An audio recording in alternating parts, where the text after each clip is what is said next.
बच्चे हैं। बापूजी आपका स्वागत है। ये पार्ट 2 आत्मा के रहस्य के बारे में हम डिस्कस कर रहे थे पहले, उसी का ये पार्ट 2 कंटिन्यूशन में कर रहा हूँ। अब आप बताइए। हम आज बेहद के बच्चों की आत्मस्वरूप की बात कर रहे हैं। हाँ जी। बेहद के बच्चों का आत्मस्वरूप का जो कल भी वीडियो में जिक्र था, तो आज थोड़ा एक्सप्लेनेशन देने के लिए वीडियो मैंने बनाया था जी बापूजी। कि बच्चों को हेल्पलाइन मिले आत्मस्वरूप की अनुभूति। मगर जब बेहद के बाप का रूप धारण कर लेते हैं, ऑलमाइटी अथॉरिटी का रूप धारण कर लेते हैं जी और ऊंचे ऊंच परम धाम में रहते हैं जी। और बेहद की परम परम परम शांति है का वाइब्रेशन छोड़ते हैं, राइट। तो ऑटोमेटिकली उसका ओरा चेंज होता है, उसका आत्मा में बहुत अच्छे संस्कार भर जाते हैं और आत्मा में पावर भी आती है। जी इसलिए देखो, बेहद मैं सिर्फ बेहद के बच्चों के लिए ही बात करता हूँ, उनकी आत्मस्वरूप की। बाकी आत्माओं की आत्मस्वरूप की अनुभूति तो होगी नहीं ना। आम आत्मा है तो न कोई आत्मस्वरूप की अनुभूति के लिए जाएंगे। जैसे कई लोग, मैं प्रैक्टिकल अनुभव बापूजी, बताऊं लोग कि शांति की खोज में हैं, लेकिन वो उनको पता नहीं कि आत्मा स्वरूप एक अलग चीज है। शांति की खोज में तो हर इंसान है, बस उसको शांति चाहिए। आत्मा का मूल संस्कार ही आत्मस्वरूप है। जब आत्मा का जब जन्म होता है, आत्मा की रचना होती है, तब आत्मा जब जन्म होता है तब उसके अंदर मूल संस्कार ही शांत स्वरूप है, ओके। दया स्वरूप है। बहुत जो परमात्मा में जो संस्कार है वो सारे आत्मा में आ जाते हैं ना। मैं अपने श्रोताओं को साथ में ये कहूँगा कि बापूजी ने एक परम शांति मंत्र को एक्सप्लेन किया था हमारे यूट्यूब के वीडियो में। सबसे पहले ही जब भी चैनल खुलेंगे वही वीडियो चालू होगा 11 मिनट का, वो जरूर देखें। उसमें बापूजी ने परम शांति का मंत्र को एक्सप्लेन किया था कि आत्मा का जो स्वरूप है वो परम शांति है। तो बापूजी, इसी के साथ में और थोड़ा सा जोड़ना चाहूँगा कि आत्मा और सहस्त्रगार का क्या संबंध है। हाँ, बहुत बढ़िया क्वेश्चन है। जब पूरा आत्म स्वरूप में बहुत लंबा समय अनुभूति होती है, आत्मा में जब बहुत पावर आता है, आत्मा में पावर आता है तो तुम्हारा सहस्त्रागार खुल जाता है। और सहस्त्रागार खुलने से तुम्हारे अनंत कोटि ब्रह्मांडों से कनेक्शन हो जाता है। सहस्त्रागार खुलने से अनंत कोटि ब्रह्मांडों से ज्ञान का, वहाँ का ज्ञान इमर्ज हो जाएगा, वहाँ की फोटो इमर्ज हो जाएगी। अब अनंत कोटि ब्रह्मांड माना गैलेक्सी क्या है वो दिखने लग जाएगी जी। हमारा गैलेक्सी या आकाश गंगा कैसी है वो दिखने लग जाएगी। और दूर दूर के नज़ारे दिखने लग जाएंगे जी। मतलब तुम्हें वहाँ बेहद की आत्मा है तो उसको बेहद का ज्ञान इमर्ज होना शुरू हो जाएगा, बहुत पावर आएगा। तो हाँ जी। तो ये सहस्त्रागार के द्वारा, तो ये सहस्त्रागार खुलने से तो तुम्हें ब्रह्म ज्ञान कहते हैं ना, भक्ति मार्ग में ब्रह्म ज्ञानी हो गया। पर बापूजी, ये खुली आंखों से दिखेंगे या योग में जाके दिखेंगे? एक्चुअली तो क्या है कि ये ऊपर का नज़ारे कभी कभी बहुत पावर बढ़ जाए तो खुली आंखों से भी देख सकते हैं ऊपर के नज़ारे। और बंद आंखें करके जब आत्म स्वरूप में देखकर परमात्मा से पावर लेकर जो देखते हैं जी, तो बंद आंखों में, क्योंकि सहस्त्रागार को तो आंख नहीं है ना। वो तो सहस्त्रागार तो खुल गया ना। बिल्कुल। अब सहस्त्रागार के अंदर जो ट्रिलियंस एंड ट्रिलियन सेल है, वो सेल काम करने लग गए। तो वो तो ऊपर की सूक्ष्म जगत की जो भी वीडियो हैं, वो वीडियो तुम्हारे अंदर आत्मा में ट्रांसफर करेंगे। और आत्मा तुम्हारे तीसरा नेत्र खोल देगी, तो विजन आने लगेंगे। तीसरा नेत्र खोले, आत्मस्वरूप माना तीसरा नेत्र, आत्मस्वरूप माना तीसरा नेत्र। जैसे शंकर का तीसरा नेत्र खुलता था ना, हाँ जी, हाँ जी, तो उसका तो ये ब्रह्मांड तक ही सीमित था ना, शंकर का तो ये ब्रह्मांड तक देख सकता था ना जी। मगर तुम तो बेहद की आत्मा हो तो बेहद का अनुभव कर सकते हो। तो बापूजी, ये दसम द्वार कैसे खुले? दसम द्वार भक्ति मार्ग में बोला है कि जब ये जो ओम की ध्वनि करते थे, तो जब आज्ञा चक्र खुलता था, फिर सहस्त्रागार खुलता था, तो ऊपर दसम द्वार है जहाँ से आत्मा निकल जाती है। ओके। तो आत्मा निकलने की शरीर छोड़ने के वक्त, हाँ, शरीर को जब लास्ट मोमेंट में जब दसम द्वार खुला रहेगा, हाँ, तो आत्मा उसमें निकल जाएगी। जब तुम चाहो तो दसम द्वार खोल के आत्मा को निकाल कर तुम, आत्मा अकेली निकल जाएगी, बॉडी यहाँ रह जाएगी। ओके। और सूक्ष्म शरीर भी दसम द्वार से ही निकालते थे।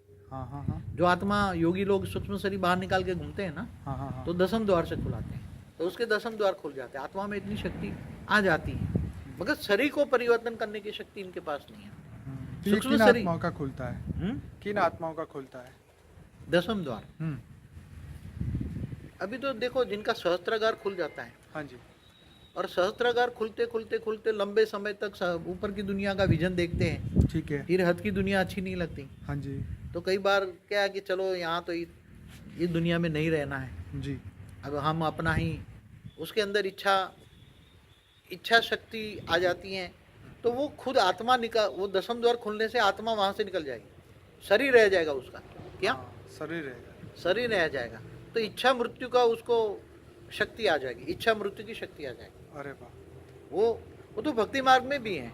अच्छा, इच्छा मृत्यु की शक्ति तो भक्ति मार्ग में भी है। योगी दसम द्वार से आत्मा निकाल कर चले जाते थे, पर आज काया भी- प्रवेश भी करते थे। वो लामा लोग भी बोलते हैं कि मैं शरीर छोड़ दूंगा, वहां जाके जन्म ले लूंगा। हाँ, तो कर सकते हैं। वो इच्छा मृत्यु को विजय पाने की उसके शक्ति आती है, दसम द्वार खुल जाता है, आत्मा उससे निकल जाती है और आत्मा फिर दोबारा कहीं इधर जो करना है, फिर बाद में दोबारा जन्म लेना है या फिर ऊपर जाना है दूसरे लोक में, तीसरे लोक में, या परमधाम जाना है, तो आत्मा जा सकती है। ये दसम द्वार की बात है, मगर सभी लोगों का नहीं खुल सकता, बहुत मेहनत लगती है। बाबूजी, सूक्ष्म शरीर से आत्मज्ञान हो सकता है?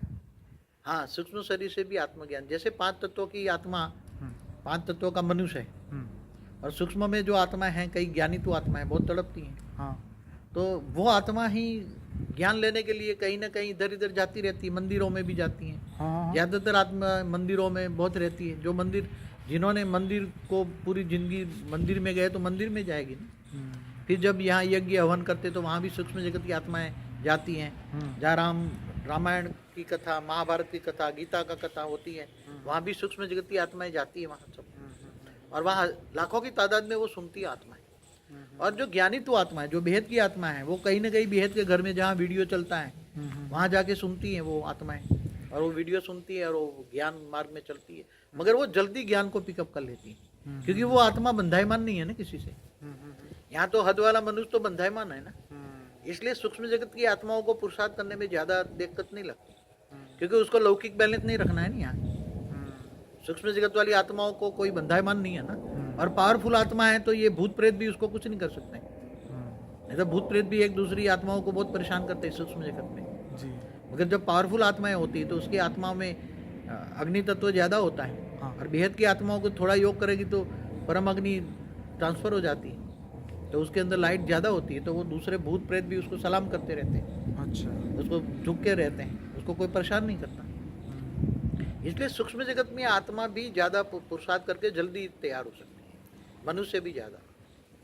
बापूजी, आत्मज्ञान हर आत्मा को हो सकता है? आत्मज्ञान और आत्मा जो स्वरूप की हमने बात की थी, उसका कुछ अंतर बता सकते हैं? देखो, आत्मज्ञान तो आज सबको बताया कि मैं आत्मा हूँ, उसको आत्मज्ञान कहते हैं। ओके, आत्मज्ञान तो मैं आत्मा हूँ और भ्रगुटी के बीच में रहता हूँ, वो भक्ति मार्ग में वो आत्मज्ञान कहते हैं। वो आत्मज्ञान हो गया ना, बस मन मुझे आत्मज्ञान है। कई लोग कहते हैं ना मैं आत्मज्ञान में चलता हूँ, कोई ऐसी है संस्था आत्मज्ञान कोई चलाती है कोई, जी जी, मैं आत्मज्ञान में चलता हूँ, आत्मज्ञानी मुझे पता है मैं आत्मा हूँ। मगर केवल आत्मा आत्मा कहने से आत्मस्वरूप की अनुभूति और आत्मज्ञान में बहुत डिफरेंस है, जमीन आसमान का। ओके, आत्मस्वरूप की अनुभूति करना और आत्मस्वरूप की अनुभूति करना मतलब मैं आत्मा हूँ प्रैक्टिकल देखना, वो तो बहुत हाई क्वालिटी आत्मा ही कर सकती है। तमो प्रधान आत्मा है जो आज की है, ऐसी वैसी आत्मा नहीं करेगी। और कहीं भी जाएगी जैसे, तो आत्मस्वरूप की अनुभूति हो और आत्मा सहस्त्रागार खोल दे और फिर दसम द्वार खोल दे, तो वो आत्मा बहुत कमाल की हो जाती है। आत्मा जो चाहे वो स्थूल जगत में भी अपने संकल्पों में शक्ति आ जाती है, जो सोचोगे वो हो जाएगी, इतनी शक्ति आ जाती है। और वो हमेशा दुख में भी सुख का अनुभव करेगी, उसका संस्कार बहुत हाई क्वालिटी हो जाएगा। तो बाबूजी, ये बात तो सच है, क्योंकि आत्मा जब से बनी है तब से लेके अभी तक कलयुग में आते आते इतने कर्म बंधन उसके लगे, वो तमो प्रधान हो गई। उसके बाद में फिर आत्मज्ञान होना और फिर आत्मस्वरूप होना, उसके लिए भी बहुत बड़ा भाग्य चाहिए, ब्रह्म ज्ञान मिलना चाहिए। देखो, ये सभी हाई क्वालिटी आत्माओं के लिए बात है ना, वो साधारण आत्माओं के लिए, आम आत्माओं, हद की आत्माओं के लिए बात हम नहीं करते हैं। हाँ, क्योंकि हतमी आत्मा होगे तो ज्ञान लेने के लिए इधर उधर भटकेगी, भक्ति मार्ग में ही भटकेगी। हाँ, कभी ये साधु के पास, कभी ये संत के पास, इधर जाएगी, कभी इधर जाएगी, देवी देवताओं की पूजा करेगी। क्योंकि हद वाली आत्माओं तो झूठे ज्ञान में भी फंस जाएंगे, 5000 साल के वर्ल्ड ड्रामा में भी फंस जाएगी, सोचेगी नहीं कि हमारा शास्त्र, कभी शास्त्र पढ़ेगी नहीं ना। शास्त्र पढ़ेगी तो पता लगेगा ना हमारे शास्त्रों में कितना ज्ञान है। सच बात है। हाँ, तो 5000 जैसे झूठे ज्ञान में फंस जाएगी और फिर कहेंगे कि मुझे आत्मस्वरूप की अनुभूति है। और बापूजी देखिए, इसमें भी ऐसा है कि जब बच्चा छोटा होता है, जब स्कूल में जाता है, तो टीचर जो बोला 1 और 1 2 होते हैं, तो वो तो बचपन में ही इतना जो बोले वो मान लिया। लेकिन जब कॉलेज में जाते हैं तो पता चलता है कि 1 और 1 11 भी हो सकते हैं। मगर देखो, मैं बताऊं, हाई क्वालिटी आत्मा जब आत्मा की थोड़ी अनुभूति करती हाँ है, जी। थोड़ी थोड़ी अनुभूति होती है, जी क्षणिक, जी कभी 2 मिनट, आधा घंटा, तो भी आत्मा जग जाती है। ओके और आत्मा जग जाती तो वो 5-4 साल का वर्ल्ड ड्रामा नहीं मानेंगी फिर वो तो इधर उधर भटकेगी, इधर उधर जाएगी, इधर उधर जाएगी। उसको चाहिए बहुत हाई क्वालिटी ज्ञान, क्योंकि कोई भी आत्मा, आज मैं समझाऊं कि साधारण धरती पर जो मनुष्य अवतार में है, मैंने एक बार वीडियो में बोला था, कम से कम महाशिव की कैटेगरी की आत्मा है, क्योंकि ये दूर दूर से आए, गैलेक्सी से आए। फिर से समझाइए। क्योंकि हमारी धरती पर आजकल जो आत्मा है, मेजोरिटी हाँ हाँ वो दूर दूर से गैलेक्सियों के मालिक आए हुए हैं। तो क्या हर आत्मा आई हुई है? ऐसी नहीं, मेजोरिटी। नहीं देखिए, आज 700-800 करोड़ मनुष्य हाँ। है, उसमें से तो शिव को ही नहीं मानते तो महाशिव कैसे होंगे? मगर शिव वो को तो नहीं माने। फंस गए ना। तो देखो दूर दूर के बहुत अनेक धर्मों में चले गए। मैं आपको बताऊं, मैंने एक बार बताया, दूर दूर से यूनिवर्स से आए हैं, जी G2 से आए हैं।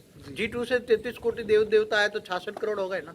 ओके। हाँ, तो वो आत्मा अगर ज्ञान 33 कोटि देवी देवता भी आत्मस्वरूप की अनुभूति करे तो उसका सहस्त्रागार खुल जाएगा ना। हाँ जी तो सहस्त्रागार खुल जाएगा तो उसका बुद्धि G2 तक जाएगी ना, जी जहाँ से आई है वो। ठीक है, हाँ, नहीं जाएगी, जाएगी। आत्मस्वरूप की अनुभूति होगी तो बिल्कुल। सहस्त्रागार खुल जाएगा। हाँ वो तो बात तो ठीक है। सहस्त्रागार खुलता, उसका एंटीना खड़ा हो गया। जी, सहस्त्रागार माना एंटीना। जहाँ से बनी है वहां तक का तो बुद्धि जा सकती है। हाँ, तो उसकी आत्मा में इमर्ज हो जाएगा ना, आत्मा में ज्ञान रिकॉर्डिंग पड़ा है। तो वो G2 से आई है तो जो वो 5-10 साल के वर्ल्ड ड्रामा में फंसेगी। ओके फंसेगी, एक कॉमन सेंस की बात कर। जी। तो कौन फंसेगी आत्मा? G2 माने great great universe. Universe, great great universe. G G1, G2, G3, G17 तक हमारा मल्टीवर्स है ना। जी जी जी। तो दूर दूर से आई है आत्माएं, बहुत दूर दूर से आई। हाँ मैं आपको एक एग्जांपल दे दूं, हाँ थोड़ा भक्ति मार्ग का, हाँ कि जो कृष्ण की 16,100 रानियां थी, 100, हाँ। 8 में 8 पटरानियां की बात नहीं करता, 100। ठीक है, जो 16,100। हाँ, कोई बहुत दुष्ट राजा था, क्या नाम भूल गया, उसने उसको कैद करके रखी थी, फिर कृष्ण ने उसको छुड़ाई तो वो जल के मरने वाली थी, क्योंकि उसने सोचा कि अब धरती पर हमारी कोई वजूद नहीं है, हमारे से कोई बात नहीं करेगा, जी तो जल के मरती थी। जी। तो फिर कृष्ण ने बचाने के लिए उससे शादी की, उसको रहम आया कृष्ण को, हम्म, और उससे शादी की। तो वो भी कहाँ से आई थी? वो भी आई थी G1, G2 से आई है वही आत्मा। मैंने देखी थी एक बार कि वो भी आत्मा कहाँ से आई है, G1, G2 से आई है। मगर वो हाई क्वालिटी G1, G2 वाली हाई क्वालिटी आत्मा नहीं है, मगर वो उसके योग लग जाए, आत्मस्वरूप की अनुभूति हो जाए, तो वो जहाँ आत्मा में रिकॉर्डिंग पड़ा होगा कि नहीं, जहाँ से आई वो नहीं आएगा, तो आत्मा में तरत सहस्त्रागार खुल जाएगा।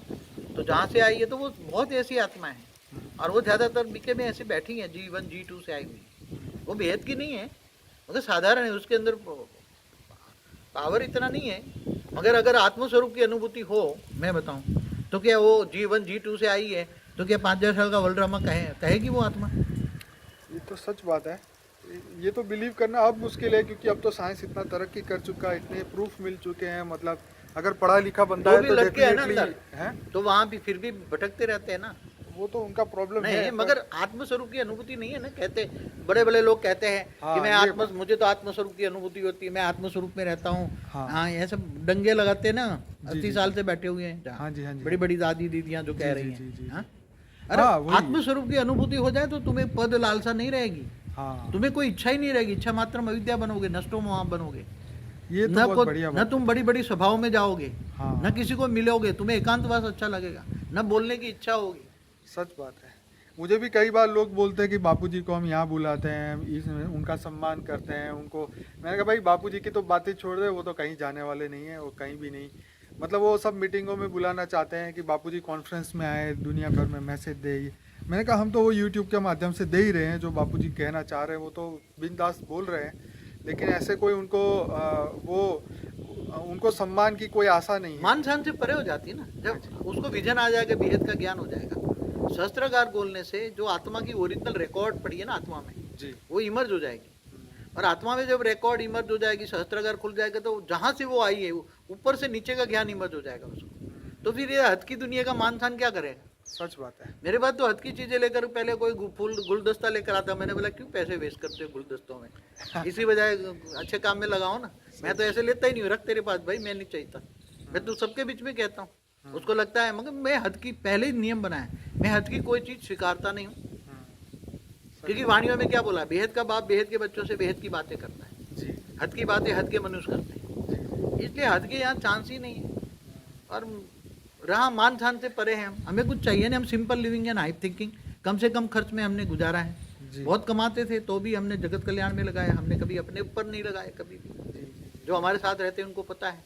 जी जी तो ऐसी एक मन में जगत कल्याण की भावना आ जाएगी, मैं दुनिया को बदल दूं, जी। विश्व को बदल दूं, ये तुम्हारी भावना ही तुम्हें अंत में आत्मस्वरूप तक ले जाती है। बचपन की एक भावना पड़ी होती है।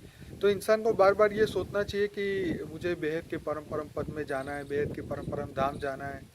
तो सोचेगी तो अब तो बच्चों को हेल्पलाइन मिल रही है ना, बहुत हेल्पलाइन मिल रही है। जी छोटू राम ने इतनी हेल्पलाइन चालू कर दी है कि कोई भी बच्चा दुखी ना हो, इसलिए हाजरा हजूर थोड़ा भी तकलीफ आए तो भी पहले से उसको आगाह कर देता है। कल आपको वीडियो में एक नहीं बताया कि उसको क्या हुआ, वो मिलिट्री वाला मैन था। हाँ हाँ, वो सनी कुमार जी हैं, उनके एक ऑडियो में कल उनके अनुभव में उन्होंने बताया था। सपने में आके बापूजी ने उनको बोला कि तूने जो घर पे फ़ोटो लगाई थी वो होर्डिंग वो टूट गया है। तो तुरंत ही उससे सुबह माँ को फ़ोन किया तो बोले हाँ बेटा ये बात सच है। तो फिर उन्होंने फिर से ठीक किया। तो ये सपने में आके बापूजी ने बताया, उन्होंने ऐसा एक अनुभव में बताया। कल ही वीडियो मैंने अपलोड किया है। इसलिए तो लोगों को बच्चों के अनुभव क्यों बुलाते हैं हम, जी कि तुम कहाँ तक अनुभव करते हो। कभी कभी मैं एक आध घंटा या थोड़ा समय निकाल के अच्छी वीडियो हो तो मैं खुद सुनता हूँ जी कि बच्चे कहाँ तक अनुभव कर रहे हैं, ये मुझे पता लगे ना। जी। इसलिए तो मैं अनुभव कराता हूँ। आज का लेटेस्ट अनुभव तुम्हारा क्या है, हम्म, इसलिए वीडियो पर भी पाबंदी नहीं लगाई। कोई बात नहीं, अच्छी है ऑडियो हो तो ऑडियो तो भेज दो आप, ताकि हमें पता लगे ना। जी साकार रूप में मैं अच्छी ऑडियो देखता हूँ, उसका रिप्लाई भी कई बार अच्छा लगे तो देता हूँ मैं। जी तो अच्छी ऑडियो इसलिए मंगा रहा हूँ कि क्या अनुभव तुम करते हो, तुम्हें क्या अनुभूति है, क्या तुम्हें क्या परम सुख का अनुभव होता है, परमानंद स्वरूप का अनुभव होता है। हाँ, तो बच्चों को ये गाइडलाइन देने के लिए सब कर रहे हैं हम। तो बापूजी आपने आत्मा के रहस्य बहुत अच्छी तरीके से हमें समझाए।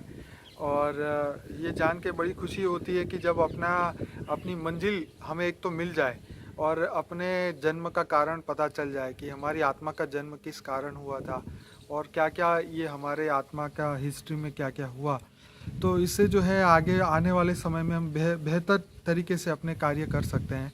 जब हमें पता चलता है कि हम बेहद की आत्मा है, हद की नहीं है और इस धरती लोक के ही नहीं है, तो सबसे ज़्यादा खुशी होती है। क्योंकि आत्मा जो सतो प्रधान आत्मा है वो तो इस धरती लोक की सभी चीज़ों से फटाफट बाहर निकल जाती है, क्योंकि वो सच्ची आत्मा है, उसके अंदर सत्यता बहुत है। तो इसलिए वो धरती लोक की हर चीज़ों से, भौतिक चीज़ों से ऊपर तो हो ही जाती है। लेकिन फिर भी जब तक वो आत्मज्ञान जो परमात्मा ज्ञान तक नहीं पहुंचता तब तक उसकी खोज चलती रहती है। तो आपने जो बताया बहुत गहरी बातें हैं। और अगर इंसान इसमें अकेले बैठ के इसके ऊपर मनोमंथन करे, अगर आपका ये ऑडियो जो है बार बार सुने तो उसको आत्मज्ञान होने में बहुत ही हेल्प होगी। मैं ये इसलिए तो मानता आज हूँ। वीडियो बनाया ना। कल हमने आत्मज्ञान के आत्मस्वरूप के बारे में कल वीडियो में बोला, जी मगर आपने जब बोला ना कि आत्मस्वरूप के बारे में आपने ज्यादा बताया नहीं। क्योंकि हर जगह बापूजी आत्मा स्वरूप में बीके हो या कोई भी जगह हो यही बातें बताते हैं कि मैं एक ज्योतिमय आत्मा हूँ, एक प्रकाश की बनी हुई हूँ, एक लाइट की हूँ, मेरे अंदर अनंत शांति है, अनंत पावर है, प्रेम है, शक्तियाँ है। ऐसे गुण को याद कराया जाता है, इससे ज़्यादा और कुछ बात नहीं। और इस ब्रह्मांड के जो शिव है, जो शिव बाबा है, उनसे योग लगाना सिखाया जाता है। तो मैं ये चाहता था कि हमारे सभी बेहद की आत्माओं को ये स्पष्ट हो जाए कि आत्मज्ञान अलग है, आत्मस्वरूप अलग है और आगे जो बेहद की प्राप्ति के लिए बेहद की जो बापूजी ने ज्ञान दिया है वो बहुत ज़रूरी है। और कुछ कहना चाहेंगे बापूजी? बस बेहद के बच्चों को मैं कहूँगा बिल्कुल चिंता ना करें, जी हल्के रहें, जी जितना हो सके इतना करें, कोई जबरदस्ती कुछ ना करें। जी और टाइम नहीं कर्मयोगी बने, कोई घर में बंद होकर छुट्टी लेकर बैठने की जरूरत नहीं है। जी अगर छुट्टियां पड़ी है तो अच्छा यूज करो। जी जी हाँ, जी कोई बाकी तो, और फिर कर्मयोगी बनकर अच्छे खुशी खुशी रहो। मैं चाहता हूँ कि यहाँ परम सुख का अनुभव करें बच्चे, परम सुख का अनुभव करें, परम आनंद स्वरूप का अनुभव जी। करें, दिव्य आनंद स्वरूप का अनुभव करें। बिल्कुल। और बुद्धि उपराम रखे, हमेशा बुद्धि से परम धाम में हो। जी और अभी नई दुनिया के नज़ारे अगर देखना चाहे तो तुम्हारी ब्रह्मा माँ ने कुछ वर्णन किए हैं ये, मगर ये हमारे इस यूनिवर्स के हैं। हाँ जो नज़ारे, पहाड़, नदियाँ सब है एज इट इज, मगर वो परम तत्वों के हैं। इतने अच्छे हैं कि जैसे एक पहाड़ पे से पानी गिर रहा है तो इतनी अच्छी आवाज़ आती है। परम तत्वों का पहाड़ है, परम तत्वों की नदियाँ हैं, परम तत्वों के वृक्ष है, उसमें वैरायटी फूल है, वह वैरायटी सुगंध है, इतना है। तो ये हमारे ये यूनिवर्स के ऊपर जो परम आकाश तत्वों में यूनिवर्स के ऊपर है, वहाँ का कुछ सीन है वो। जी जी जो बच्चे अच्छा अनुभव करें, बस खुशी में रहे, सबसे बड़ा खुशी जैसा खुराक नहीं, क्या जी। खुशी जैसा, सबकी खुशी गुम हो गई है ना, हाँ जी, हाँ जी। इसलिए खुश में रहे। और तुम्हारा बाप तुम्हें बहुत हेल्प करेगा, छोटू राम तुम्हें बहुत हेल्प करेगा। सबको हेल्पलाइन की अनुभूति करो, हमेशा ही अनुभूति करो, बाप और आप साथ साथ हो, साथ का अनुभव करो। आप अकेले नहीं हो, हमेशा हर पल बाप तुम्हारे साथ है। बाप तुम्हारा साथी है तो दुनिया तुम्हारे क्या करेगा, दुनिया की कोई ताकत नहीं तुम्हें कुछ कर पाए, इसलिए खुश रहो, ज़्यादा नहीं कहना चाहता। बापूजी एक और रिक्वेस्ट हमें सभी अपने श्रोताओं से करनी है कि जो जो लोग ये वीडियो देख रहे हैं बापूजी का, वो सभी लोगों से रिक्वेस्ट है कि इस वीडियो को ज़रूर से लाइक करें और हो सके इतना शेयर करें सोशल मीडिया में, व्हाट्सएप में, अपने जितने भी ग्रुप है, ताकि उन लोगों को भी ये आत्मज्ञान का और बापूजी के बेहद के ज्ञान के कुछ अंश मिले, जाते जाते ही सही ये बेहद के कर्म हम करके जाएं। और हो सके इतना कमेंट भी करें और परम शांति लिखे, बेहद की परम शांति, ताकि लोगों को क्या है कि इससे हमारे वीडियो की रैंकिंग बढ़ेगी और ऊपर हमारा वीडियो सर्च लिस्ट में बढ़ता जाएगा और बापूजी का ज्ञान जो है स्वतः ही दुनिया के लोगों के पास पहुंचेगा। बापूजी ने इतनी मेहनत से इतने सालों की तपस्या के बाद ये जो ज्ञान दिया है, ये सार्थक पूरी दुनिया तक पहुँचे, बेहद की सभी आत्माओं को पहुँचे। क्योंकि कई आत्माएं हमें कंप्लेन करती है कि हम बहुत लेट पहुँचे आपके पास, बापूजी को भी नहीं मिल पाए और हमारा इतना दुर्भाग्य कि हम नहीं मिल सके। तो हमें उस समय बहुत दुख होता है कि जब वो आत्मा हमें ये कहती है कि आपने लेट कर दिया। तो मैं ये चाहता हूँ कि सभी आत्माएं हमारा सहयोग करें और इसको लाइक करें, शेयर करें ज़्यादा से ज़्यादा, ताकि लोगों तक ये ज्ञान पहुँच पाए। क्योंकि हमारी कोई इतनी बड़ी संस्था नहीं है कि हम इसको टीवी में डालें या हर जगह पहुँचाएं, पर जितना हम कर सकते हैं उतना हम ज़रूर से करें। और कुछ कहेंगे बाबूजी? बस बच्चों को यही रिक्वेस्ट करूँगा, बस बच्चे अब खुश रहें, बस परम सुख का अनुभव करें। ठीक है। और हो सके इतना पुरुषार्थ जितना हो सके, जबरदस्ती का ना करें प्लीज। ठीक। खुशी गायब हो जाए या जबरदस्ती, और लौकिक बैलेंस रखें, सबको परम सुख का अनुभव कराएं। अभी समय है, सुखी रहें और सुख का अनुभव कराएं। तुम्हारे घर में परम सुख की अनुभूति हो, परम शांति की अनुभूति हो, जहाँ भी तू जाओ वहाँ वाइब्रेशन फैलाए परम शांति की, और ये सब ज़्यादा करें। और तुम्हारे दादा का तो वीडियो लाइक करें कम से कम, इतना तो रिक्वेस्ट मैं कर सकता हूँ बच्चों को, कम से कम वीडियो लाइक करना न भूलें जी। और हो सके तो शेयर भी करें और अच्छी कमेंट लिखें। जी जी, मुझे खुशी होगी। मैं कभी और मैं ये भी कहूँगा कि अगर हमारे YouTube चैनल में लोग कहीं और भी कमेंट करते हैं, उनको मैं अगर जवाब नहीं दे पा रहा हूँ, तो आप उनके अगर जवाब देना चाहें, अगर आपके पास समय है, तो उनके कमेंट में भी उनको लिंक दे। जैसे कुछ हमारे 1500 वीडियो हैं और उसका जो क्वेश्चन हो उसके रिलेटेड बापूजी का कोई वीडियो आपको दिखे, आपको याद हो, तो वो सर्च करें और उसकी लिंक जो है उस कमेंट के नीचे दें, ताकि उस आत्मा को भी हेल्प हो पाए। और ऐसे ही धीरे धीरे सभी लोगों को हम मदद करेंगे। बापूजी बहुत बहुत धन्यवाद। परम शांति।